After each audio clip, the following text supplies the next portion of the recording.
They call it rules. I call it overreach. When Corinne Tulliver planted herself at the pool gate blocking my entry like she owned the place, it wasn't just about water sun or a Saturday afternoon. It was about control hers and the kind she thought I didn't have. What she couldn't see, what none of them could see, was that I've been in Magnolia Reserve long enough to know exactly where the lines are drawn and who has the power to move them. This wasn't the start of a poolside argument. This was the first move in a game she didn't even know she was playing. The cicadas were already tuning up when I walked toward the pool gate with my towel over my shoulder and a paperback tucked under my arm. The water shone a bright, merciless blue, the kind of color you only get when a July sun is punching straight down and daring you to do something about it. I reached for the key reader and found a manicured hand planted squarely over the little plastic eye. "Access revoked. Corinne." Tulliver said, chin lifted, voice pitched just loud enough to reach the half-dozen neighbors pretending not to watch. "After hours use." I blinked. At 9:15 in the morning, she didn't move her hand. "Some people think their extra fees buy special privileges." The sentence drifted out like perfume sweet and pointed. Her sunglasses reflected me middle-aged man in a faded ball-cap towel, cheap flip-flops, and somewhere behind me the HOA sign that said, "Members Only," hung a touch crooked like it too, was embarrassed to be part of the scene. "I'm happy to fix the sign," I said, because sometimes the safest thing to say in a tight moment is something so ordinary it can't start a fire. Corinne smiled without using her eyes. "We'll handle it at the next board meeting. In the meantime, you're on pending review." Pending what exactly? I kept my voice even the way I do when someone hands me a ledger with a page missing. "If there's a citation, I'll take the written copy." She waved vaguely toward the clubhouse. "It will be emailed." The neighbors absorbed this with a communal shuffle of sandals on concrete. One man I'd seen 100 times at the mailboxes examined an invisible spot on his wrist as if late for an appointment with his conscience. Chlorine drifted up. Somewhere a kickboard bumped the lane rope with a hollow, friendly clunk. It was a perfectly good morning, having an argument with itself. I took a single step back and held up my hands in a tiny shrug. "All right," I said. "I'll watch for the email." "You do that." Her hand left the reader, but only to cross her arms. "Enjoy the summer from your porch." The line drew a few nervous chuckles, the kind you hear at a wedding when the mic squeals. I nodded to no one in particular, slid my key fob into my pocket, and felt the little square of plastic settle against my palm. Warm already from the walk over. I'd been meaning to swim more this year. My doctor had used the phrase "good for the joints" while tapping a chart and raising an eyebrow at my fondness for pound cake.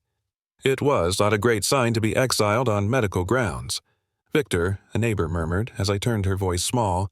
I gave her the softest smile I could manage and kept moving. There's a skill to leaving a scene with your dignity still buttoned. I've had practice from conference rooms where budgets go sideways and someone thinks volume substitutes for math. The sidewalk back home runs past crepe myrtles that refuse to coordinate their blooming schedules.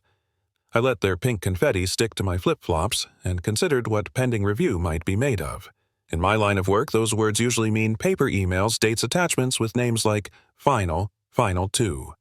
Sun burned a thin line on my neck. A delivery truck rumbled by, and the driver gave me a sympathetic two-finger salute as if he'd seen this movie before. Inside, the house smelled like the quiet half of Saturday laundry, warm in the dryer coffee cooling in the pot. Lorraine had left a note back later farmer's market and a bag of peaches sweating on the counter. I set the towel over a chair and stood at my office door a moment, feeling the little shift that happens when a person trades a morning swim for a task. My desk is an honest piece of oak with a nick on the right edge where Eli once dropped a stapler. I cleared a corner, the old reflex kicking in, left stack for correspondence, right stack for anything that pretends to be correspondence. The key fob sat in my palm. Inert, a small promise broken without ceremony. I placed it next to the folder with HOA, written along the tab in my blocky handwriting, the letters I'd traced months ago when I first started collecting notices and newsletters, and the sort of cheerful flyers that tell you the pool will open weather permitting. Light slid across the desk and caught the metal ring on the fob. It flashed once like it wanted to remind me it could still do the one simple thing it was designed to do if only someone let it. I rested my fingers on the folder and listened to the house settle air conditioner humming a distant lawnmower sawing at a stubborn strip of grass, the faint thud of my own pulse in my ears. Misunderstanding or something bigger that had been the question I'd set for myself in the walk back. I don't mind rules. I spend my days inside rules, checking if money went where a line on a page said it would. What I mind is theater performed as policy. I flipped the folder open and saw the last newsletter, the one with a stock photo of children in goggles and a paragraph about community standards. The date stamp in the corner was crooked, as if whoever printed it had yanked the page before the ink dried. I pulled a legal pad toward me and wrote the morning's date. Under it, 3 lines. Blocked at gate. After hours, use pending review. Then I wrote request written citation and circled it. The circle was not perfect. My hand shakes a little when the coffee's old. Out the window, a patch of sky turned the color of pool water, and for a moment I imagined the glide you get when you push off the wall just right, weightless, unbothered, your breath long and slow. The moment passed. Paper has gravity. I set the pen aside, reached into my pocket, and let the key fob fall to the desk with a small, definite click. It came to rest, touching the folder's edge, 2 objects suddenly in agreement about what the day was going to be. Lorraine met me at the kitchen doorway with a smile that didn't quite reach her eyes and an envelope pinched between her fingers. The HOA logo bled a little at the edges, as if the stamp had been pressed down by someone in a hurry. "Came early," she said. Cinnamon and butter floated through the room.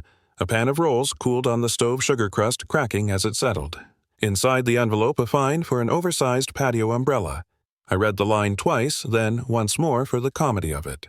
The letter cited a bylaw section. I half recognized numbers and dots, and a letter stuck on the end, like lint. Maya slid into a chair, hair still damp from a shower, and took the page from me.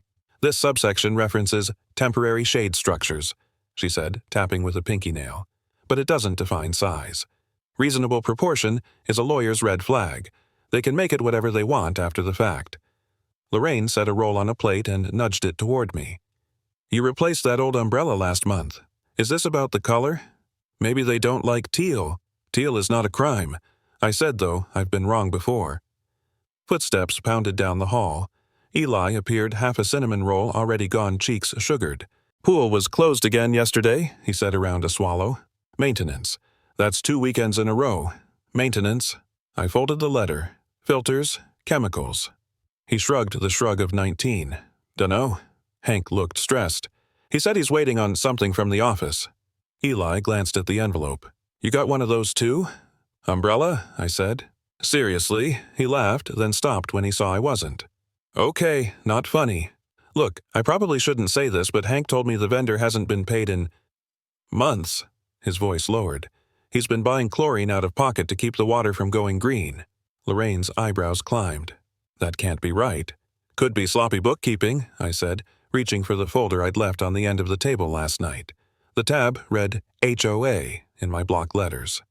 I slid the umbrella notice into the growing stack welcome packet newsletters, last summer's friendly reminder about fence height. Paper has a way of making a person feel both prepared and behind. Maya leaned back. "You need to start a log. Dates, amounts, who said what. If this becomes a pattern, you'll want more than your memory and more than theirs." I opened a fresh page on a legal pad. Umbrella, fine. Section 4.2b. I wrote, underlining the notation. No dimensions provided. Beside it, pool closures 2 weekends. The ink bled slightly where the paper grain changed. Lorraine slid a second roll onto my plate as if extra sugar could soften bureaucracy. I thanked her anyway. Late morning light slanted across the table, turning the sugar glaze into glass. It would have been an easy day, the kind you drift through on errands and conversations about tomatoes at the farmer's market. Instead, the envelope sat there like a dare. After lunch, I walked the envelope to the mail kiosk to drop a reply card at the bottom. Received nothing more, and found Hank Dillard waiting beside the cluster of boxes. He kept his cap low, the bill shadowing his eyes, shoulders pinched as if he were trying to make himself smaller than his worries. "Victor," he said, voice pitched for privacy. We shook hands. His palm was cracked from sun and chlorine. "I heard the pool's closed," I said, "neutral as tap water." "Temporarily," he said, then added, "officially." He glanced toward the clubhouse. "Unofficially?" "Look, I can't keep doing this. If your checks stop, the pool shuts down in weeks." The words landed like a tool on concrete, clean final. "I've been fronting chemicals to keep it blue. They're not paying the vendor on time, sometimes at all. What does Corinne say?" "She says it's processing."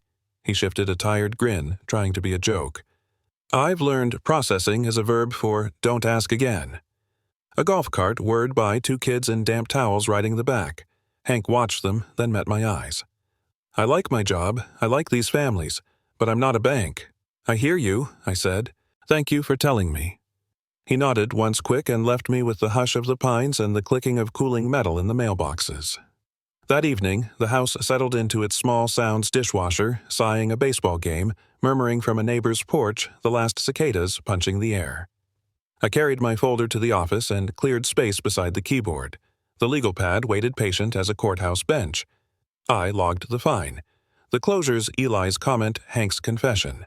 Then I pulled the bank app and scrolled through HOA withdrawals on our end assessment, posted special fee, posted the regular monthly dues marching out with the precision of a metronome. I wrote those numbers too, dates aligned like fence posts. On a separate page I made 2 columns, dues, paid, and services received. Under the second, I left white space wide and unfilled a blank that could not be argued with. The envelope lay open on the desk, its flap bent where I had torn it too quickly. Somewhere in the neighborhood a dog barked twice and lost interest. I capped my pen, rested my palm on the stack to feel the weight, and understood this wasn't about an umbrella anymore.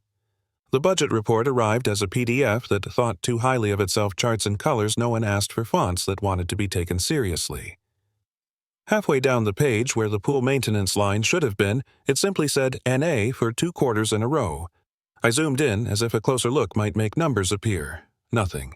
It felt like staring at a missing tooth. I printed the report anyway and spread it on my desk with the other papers until my home office looked less like a workspace and more like a polite crime scene. The air conditioner clicked on. A curl of paper lifted and fell like it wanted to testify. I wrote NAQ1Q2 on a sticky note and slapped it under pool maint. The note seemed offended to be there without company. My phone buzzed. Frances Dobbins, who's lived 2 streets over since the subdivision was pine trees, had texted, "Got your umbrella fine." Corinne did that to the Dailies last year, said their canopy was commercial. I called her. Frances's voice carries a soft Carolina rasp that makes even bad news sound like a recipe. She'll help herself to funds for community outreach, Frances said. Printed flyers, plastic tablecloths, a sandwich spread for a meeting nobody attended. Then she'll call it a success because the chairs were neatly arranged. Any receipts, I asked. Rumor says she pays in cash and calls it petty. Frances paused. You didn't hear that from me. I like my mailbox where it is. We talked a few more minutes about pool closures and chlorinated rumors. When I hung up, the NA on my desk looked bigger. In my world, a blank line is almost louder than a negative number. You can argue with a deficit. You can't argue with silence. I scrolled through my contacts and found Silas Merriweather. We hadn't caught up in a while, but when a man spends 30 years around city ledgers, he's the right kind of friend to buy coffee for. Coffee's fine, he said when he picked up, but Johnson's Diner off 25 has pie worth telling the truth over. If we're going to talk numbers, we might as well have something sweet to balance the bitterness. At Johnson's, the bell over the door announced me to a room that smelled like griddle and strong coffee. I slid into a corner booth where the faux leather had cracked to show a seam of yellow foam. Silas arrived with the weather in his shoulders and a grin he used to disarm council members. We ordered sweet tea by reflex and, on his insistence, 2 slices of chess pie. City Hall taught me 2 things, he said, stirring ice with a straw. People will forgive almost any mistake if you tell them quickly and plainly. And nobody tells the truth on an empty stomach. He tapped my folder. All right, son, what are we looking at? I laid out photocopies dues, notices my bank's outgoing transactions, the HOA's budget PDF printed in color like it had something to celebrate. Grease from the menu had left a translucent thumbprint on one corner. I watched it bloom and decided I preferred honest stains to clean lies. Silas adjusted his glasses and began to read. He doesn't skim. He sets each page on the table as if he's listening for what it refuses to say. Pie crumbs gathered along the bottom edge of the ledger like a snow fence. Here, I said, tapping the NA line. 2 quarters. Pool maintenance. He grunted. If they skipped maintenance, people would be complaining. If they didn't skip it, then somebody paid and didn't write it down. He flipped to my bank printouts. Your assessment's cleared right on time. Special assessment, too. That check of yours is not shy.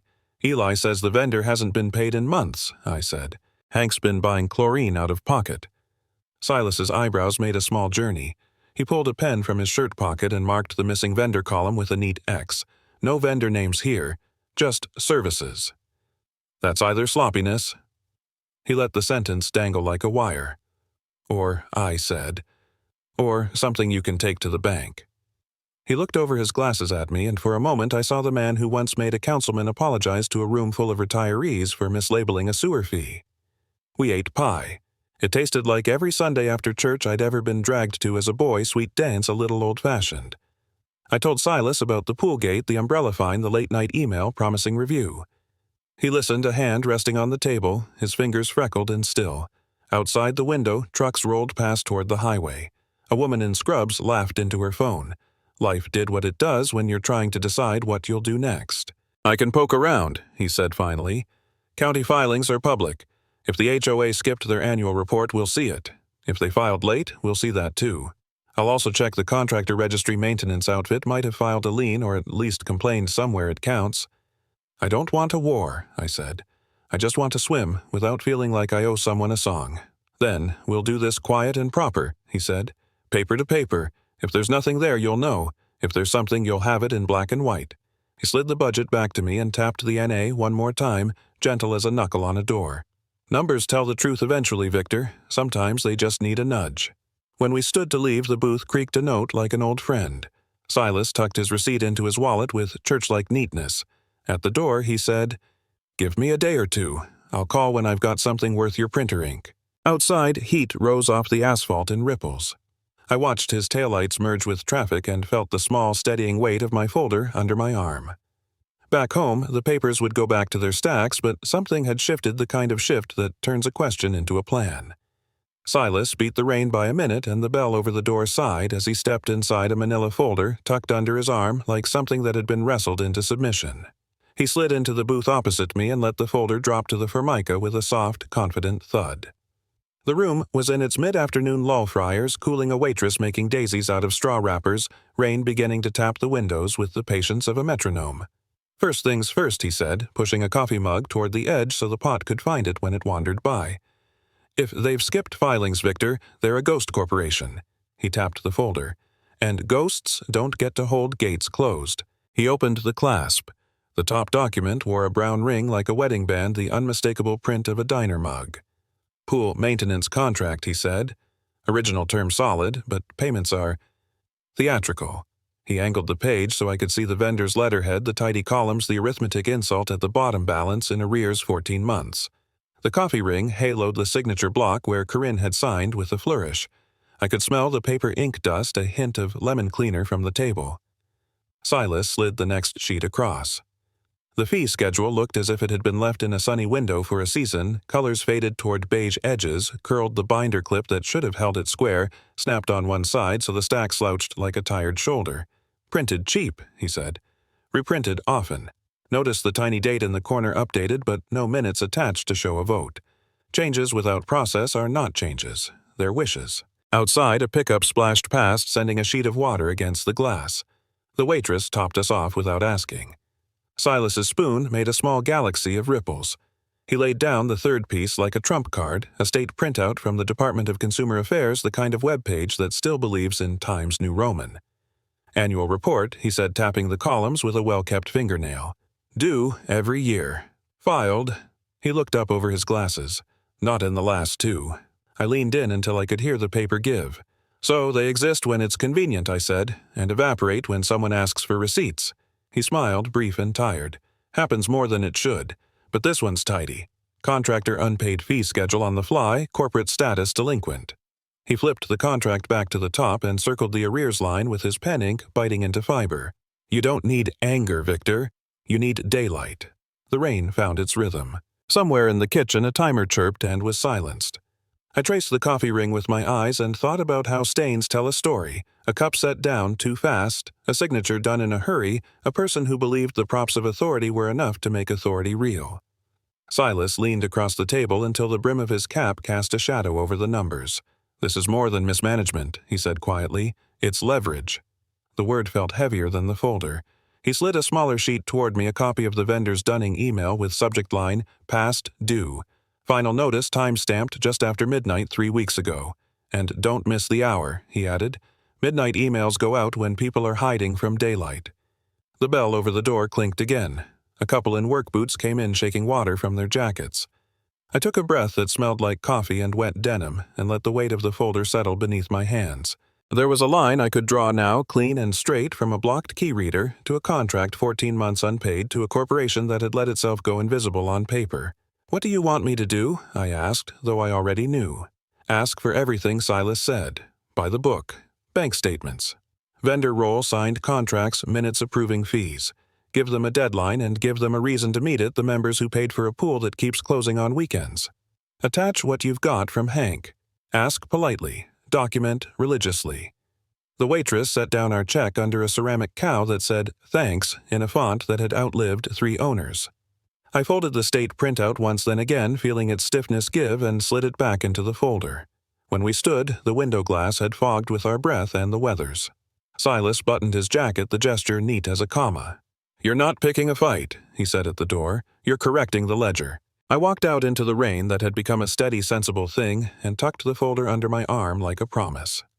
By the time I reached the car, I had the letter in my head. Dates, statutes, the tone that sounds like patience and reads like resolve. At home, I set the folder beside the oak desk, pulled a fresh sheet of letterhead, and drafted the opening line that would carry the rest. This is a request for records pursuant to our bylaws and common sense. Then I reached for Hank's memo, slid it to the top of the stack, and began listing the names of every homeowner who deserved to see what I was seeing. The post office smells like damp cardboard and ink, a scent I now associate with doing things the slow, correct way. I set my stack on the counter, green certified mail stickers already lined up like a parade, return receipts tucked beneath the flaps. The clerk name tag, ANN, raises an eyebrow at the volume. "Neighborhood pen pals?" she asks. "Something like that," I say, and slide the top bundle toward the scale. Each envelope has a neat label. The homeowner's name, Magnolia Reserve. The right, zip. No flourish. Inside, my letter requesting records by section and subsection, copies of the bylaws Silas flagged, and Hank's memo on unpaid invoices, the one with "past due" in the subject line and a timestamp nobody can argue with. Anne stamps, peels, presses. The counter thunks with the steady rhythm of obligation. I keep a separate folder open for the receipts and tracking slips, feeding each into a plastic sleeve like a museum curator who collects evidence instead of art. A man behind me clears his throat. I step aside so he can buy a book of Elvis stamps, then return to my assembly line. Quiet work suits me. It's not glamorous, but I've seen red carpets rolled out for worse. By the time I'm done, my left thumb is inked green. Anne pushes the last receipt across with a tiny conspiratorial smile. "You'll be wanting these," she says. People claim things go missing when they don't like what's inside. Outside, the sun is already higher than it should be. I sit in the car and photograph the last receipt date and time visible, then email the photo to myself with a subject line I'll find later, certified, all sent. My phone buzzes again before I can put it away. Membership status review from HOA board. The preview line reads, "Your access has been temporarily suspended pending." I lock the screen without opening it. Predictable is not the same as surprising. At home, our dining table becomes a war desk. Lorraine lays out manila folders like placemats. Eli prints return labels and sticks them on straight tongue poked out in concentration he thinks I can't see. Maya edits my letter one last time, swapping a please for a pursuant to and deleting a sentence that hinted at my mood. "You don't need how you feel," she says gently. "You need what they did." We attach Hank's memo to each copy, then Silas's 2-page list of statutes, the ones with the kind of numbering that scares even honest people. I make a checklist in pencil and tick the boxes with the small satisfaction that comes from closing loops. Lorraine brings iced tea and one of her looks that says "I love you." Also, do not forget to eat. The email finally gets its hearing after dinner. Lorraine reads aloud, voice even. "Dear member, due to questions about your membership status and conduct, your pool access is temporarily suspended pending review by the board. We appreciate your cooperation in maintaining community standards." At the bottom, no specifics, no citation, just the board's generic signature and a row of clip art wave lines. Maya leans back, lips twitching. "They just documented their motive for you," she says. "Send that to yourself. BCC me." Eli whistles low. "They're actually doing this." Lorraine squeezes my shoulder. "You sure you want to keep going?" "I'm sure," I say, surprised by the calm in my voice. Anger would be easy. What I feel is something steadier. A ledger wants balancing. Water wants leveling. People want to believe rules are for everyone, or else they become decorations. I reply to the board with a single sentence acknowledging receipt and attach the certified mail receipts as a courtesy, as if to say, "I see you. Please see me." Then I open the bylaws PDF again and scroll to the section about special meetings. The rule is clear, and for once written in English, if 10% of members request it, the board shall schedule a meeting within 15 days. If the board fails to do so, any member may notice and hold it in the clubhouse. I draft the notice date time purpose to review records and address the status of pool access and maintenance funding. I keep it plain, no adjectives, and add a line inviting the maintenance vendor to attend or submit a statement. I print 4 copies on our letterhead and slide them into a plastic sleeve, then grab painter's tape from the junk drawer because painter's tape doesn't peel paint, and the clubhouse bulletin board has seen enough abuse. Eli drives. I carry the sleeve like a fragile thing that can survive a storm if you hold it right. The clubhouse door creaks. The camera above it blinks a red dot that could be recording or pretending. I tape the notice square to the board, take a photo with the date and time overlay, then a second photo that includes the bulletin board, the members-only sign, and the corner of the front desk where a potted plant is losing the argument with gravity. Back at the car, I email the photos to the community listserv I've maintained ever since the first fence height reminder, every homeowner address collected from the tax rolls and holiday newsletters. Subject line, special meeting notice per bylaws. Attachments. The photo, the PDF, and a copy of my letter so nobody can say they didn't know what we're talking about. As I hit send, a summer storm cracks somewhere beyond the pines. The first drops hit the windshield fat and decisive. I think of Anne's stamps of green ink on my thumb of the line in my letter that reads, "This is a request for records pursuant to our bylaws and common sense," and feel the car tilt slightly in the gust. Now, what Eli asks. Now we give them the courtesy they didn't give us, I say. We show up on time. By the time I reach the clubhouse, the parking lot is already full cars spilling onto the grassy shoulder neighbors moving in clusters toward the glass double doors. Inside, the air is thick with voices and the faint metallic hum of the old projector warming up. Folding chairs form neat rows up front but are already claimed. The rest of us stand along the walls and the aisles by the back door propped open to let in the June air. Behind the head table, the fee schedule board hangs crooked one corner sagging as if it's been leaning under the weight of its own numbers for too long. Corinne sits beneath it in a sleeveless blouse the color of warning signs, tapping her pen against a manila folder. She doesn't look up when I walk in. Silas edges beside me, voice pitched low. "Ask them for vendor names," he says. "Make them answer." His cap brim shades his eyes, but I catch the glint anyway. The sign-in sheet waits on a folding table near the door pen chained to the clipboard. I sign my name in the steady block letters, date it, and let my eyes skim the other names neighbors I know from barbecues, board meetings, the pool deck. A few offer me small nods, a few glance away. When my turn comes to speak, I don't waste time. I plug my laptop into the projector, the cord warm from too many previous hands, and the first slide fills the wall bank statements on the left, approved budgets on the right, each row of numbers aligned like teeth. "These are your records," I say, "from our HOA account and from our approved budgets for the last 2 years. A low hum ripples through the room. "If you'll notice," I continue, "there are no payments to our pool maintenance vendor for the last 14 months. I tap the trackpad and the vendor's invoices appear bold, red stamps reading "past due" in the corner. The room stills in that particular way people do when they realize a story they've been told doesn't match the facts. Hank stands from the second row. His voice is steady but loud enough to carry. "That's correct. 14 months unpaid, and I've been told to keep the pool open as best I can." Supplies come out of my own pocket half the time. The murmur swells. Someone in the back mutters about their grandkids' swimming lessons. Another asks how much has been spent on landscaping instead. Corinne leans forward, voice sharpened to an edge. "You are out of order, Victor. You have no standing to present these materials. Point of order." Silas cuts in from beside me, voice like gravel on hardwood. "Under the member records clause. Any member may present verified records to the membership during a noticed meeting. That's this meeting, and those are the records." He doesn't raise his voice, but the room seems to lean toward him anyway. Corinne's jaw tightens. She flips her pen, sets it down. "Regardless, this is not." "Regardless," I say, matching her tone but not her volume. "These are unpaid obligations, and they coincide neatly with retaliatory suspension of my pool access after I requested them. That's not governance. That's a pattern." Frances stands before Corinne can reply, her small frame somehow filling the aisle. "I call for a vote," she says, "to reconstitute this board tonight. We have a quorum. We have evidence. We have had enough." It takes a second for the words to land, then the room responds, a low thrum of voices rising into agreement. Chairs scrape. Someone in the back produces a stack of scrap paper from the craft closet and pens start moving from hand to hand. The projector hums on, still showing the red-stamped invoices, the crooked fee board behind them like a shadow of the real thing. I glance at Silas. He gives the smallest nod. The sound in the room has changed, no longer the restless shuffle of waiting, but the quick, purposeful whisper of neighbors deciding what comes next. And in the corner of my eye I see the first folded ballot drop into an empty donation jar on the sign-in table. Frances counts the last folded slips and clears her throat. Motion carries. The room exhales. Corinne doesn't wait for applause that isn't coming.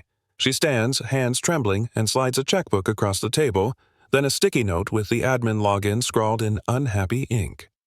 We file into the little office behind the clubhouse where an ancient desktop blinks awake.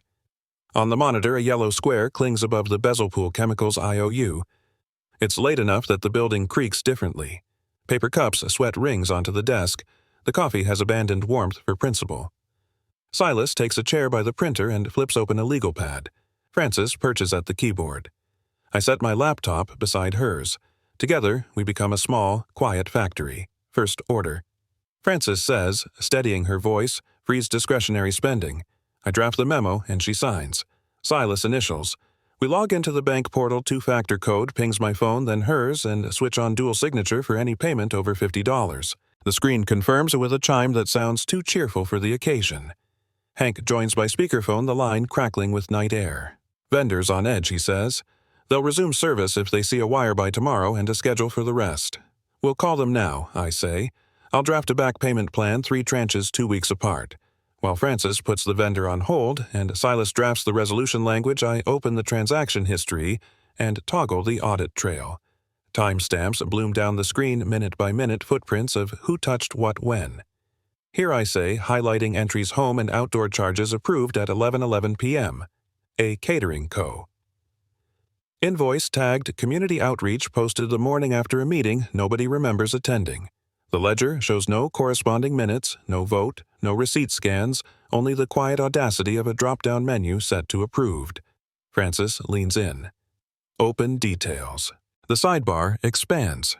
Patio set 4 chairs, table, umbrella. Delivery address, not the clubhouse. Frances covers her mouth. She bought patio furniture with HOA funds. Silas doesn't look surprised. He has seen versions of this before. Note it, print it, do not editorialize, he says, tapping his pad. Facts will walk themselves to the front of the room. We wire the first payment to the maintenance vendor, 2 signatures, 2 confirmations, the decimal checked 3 times. Hank's sigh over the speaker sounds like someone setting down a heavy bucket. I'll be there at dawn, he says. We'll shock the water reset filters post-hours. Frances drafts an interim policy, no suspensions of amenities without written cause, citing bylaws and a board vote. I add a line about notice periods, another about appeals. We date, sign scan, and upload it to a shared folder with a name plain enough to be found by anyone. Back in the ledger, more small oddities glow under the Cursor gas station stops far from the neighborhood, a floral shop just before Mother's Day, a line to a print shop for flyers that never appeared. Each entry gets a screenshot, a notation, and a place in a folder called Reconciliation Evidence. My hands remember the motion capture name, file, exhale. At midnight, we step into the hall where the projector still hums in an empty room. The air smells like dust and polyester. Frances types a notice for a recall election in 2 weeks, citing the bylaws. I take photos of the posting on the bulletin board with the date stamp turned on. Silas emails the same to the membership list with an attachment labeled Agenda Draft. The office door bangs. Corinne storms past a blur of perfume and grievance. This isn't over, she mutters, not to us but to the hallway, and the sound of her heels fades toward the exit. Frances exhales, long and careful. We'll do this clean, she says. We'll do it right. I power down the monitor. The sticky note still clings the IOU, a small bright confession in cheap paper. Tomorrow, we'll replace it with a paid invoice and a maintenance schedule. Tonight, we leave the room in ordered checkbook locked login. Changed lights off. In the doorway, I look back at the ledger on the screensaver cells waiting ready to be filled with what happened, not what someone wished had happened, and feel the floor under us steady a fraction. Election day looks like a potluck without the casseroles. Neighbors set up lawn chairs in the shade by the clubhouse hedges, paper fans flicking conversations, looping through weather and grandchildren. and what time the grocery store starts discounting rotisserie chickens. A folding table holds a clear plastic ballot box, the kind you buy online with a lock that isn't pretending to be brave. Ballots slip in one by one with soft shuffles of paper, no speeches, just pencils and choices. Eli is on a stepladder by the pool gate peeling the backing off a fresh pool rules and fee placard. He smooths it with both palms until the acrylic lies clean and true against the fence. In the corner, a square QR code waits like a doorbell. Scan it. He calls to a cluster of teenagers and one obliges. Their phone pings, then widens into the live ledger we built, line items, dates, vendor names reconciled and boring in the most beautiful way. Golden light lays itself across the water. Cicadas work the afternoon like a second, noisier clock. Lorraine hands out cups of lemonade. Maya keeps the sign-in table, honest counting as ballots arrive. Silas stands with Francis under the clubhouse eave, heads together, their shadows long and joined at the feet. When the counting is done, we gather close enough to smell sunscreen and cut grass. Francis clears her throat, voice steady. Thank you for voting. By count verified by 3 members, she gestures left and right. The new board is seated, effective immediately. Applause lifts not wild, but relieved. She follows with names hers for president, a retired CPA for treasurer, a secretary who has a knack for minutes that read like they were written while awake. Silas steps forward with a single sheet and the posture of a man who likes a tidy period at the end of a sentence. Attestation, he says. State filings corrected and current. Bank controls established. Vendor contracts restored. Audit trail exported and archived. The page rustles official as a brass plaque. Frances turns to me. Mr. Halberg, she says, and I feel the formality like a gentle nudge between the shoulders. She opens her hand. Nestled there, a new key fob, registered this morning label printed with my name so there's no mistaking its belonging. She presses it into my palm, then gestures to the fee board. Same rules for everyone, she says, and the receipts to prove it. The plastic is cool at first, then warms against my skin. We walk to the gate together. I hold the fob to the reader and hear the clean, unambiguous click I've been waiting for since June. The turnstile yields. On the other side of the fence, the water is only water blue, ordinary, suddenly extraordinary. Hank lifts a hand from the pump room doorway. Maintenance caught up, he calls, grinning and filters singing. We're hosting community swim night this Friday, funded by recovered fees and a discount the vendor gave us for paying like people who know what a calendar is. Laughter moves through the crowd. Someone whistles. I see Eli's grin double itself in the gate's metal. We hang around longer than we need to letting relief cool into conversation. Lorraine squeezes my arm and slips a lemon slice into my cup like a small party. Maya snaps a photo of the new placard and sends it to the community list with a caption that reads nothing more than live. Silas pockets his attestation and nods toward the ledger on a neighbor's phone that he says is what trust looks like on paper. Dusk leans in. We fold chairs, collect cups, and drift toward our cars. Driving home, I pass Corinne's house without meaning to slow. The yard is neat as always. The porch light is already on. In the center of the grass, a for sale sign plants its certainty at the angle of a fresh start. I don't feel triumph so much as the ordinary ache of endings. The fob rests in the cup holder, small and quiet. At the next stop sign, I pick it up, feel its weight, and think about water finding its level, about numbers telling the truth eventually, about how communities aren't built by rules alone, but by the people willing to write them down and live by them. Then the light turns green, and I drive on. The sun had slipped low enough to catch the new fee board in a wash of gold, and the fob in my pocket felt smooth, whole, and quietly certain. It struck me how small objects can carry the weight of long months' proof that a wrong can be put right without raising your voice. Justice here wasn't about winning. It was about setting the record straight so everyone could dive in without looking over their shoulder. Sometimes bridges collapse so we can see which ones are worth rebuilding. If you've ever had a second chance arrive disguised as trouble, I'd love to hear your story. Drop it in the comments and keep the conversation going.